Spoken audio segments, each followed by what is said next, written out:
রাসূল সাল্লাল্লাহু বলছেন যে ব্যক্তি ওযু করার পরে 2 রাকাত সালাত আদায় করবে, যে কোনো সময় ওযু করেছেন, ওযু করার পরেই 2 রাকাত সালাত আদায় করবেন। বাড়িতে থাকেন, গাড়িতে থাকেন, মাঠে থাকেন, মসজিদে থাকেন, ওযু করার পরে আল্লাহকে খুশি করার জন্য 2 রাকাত যদি সালাত আদায় করতে পারেন, রাসূল সাল্লাল্লাহু আলাইহি ওয়াসাল্লাম বলছেন ওয়াজাবাত লাহুল জান্নাহ, আল্লাহ তার জন্য জান্নাতকে ওয়াজিব করে দেন।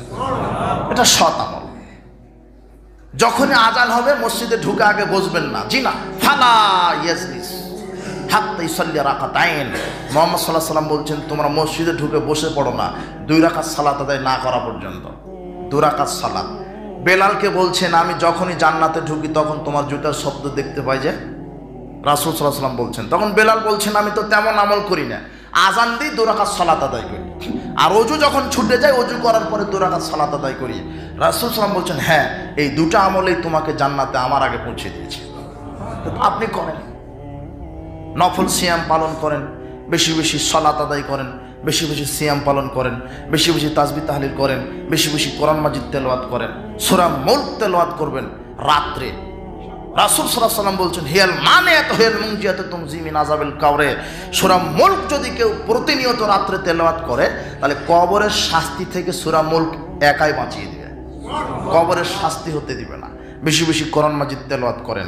যেই বাড়িতে কোরআন তেলাওয়াত করা হয় না সেই বাড়িতে শয়তান বসবাস করে।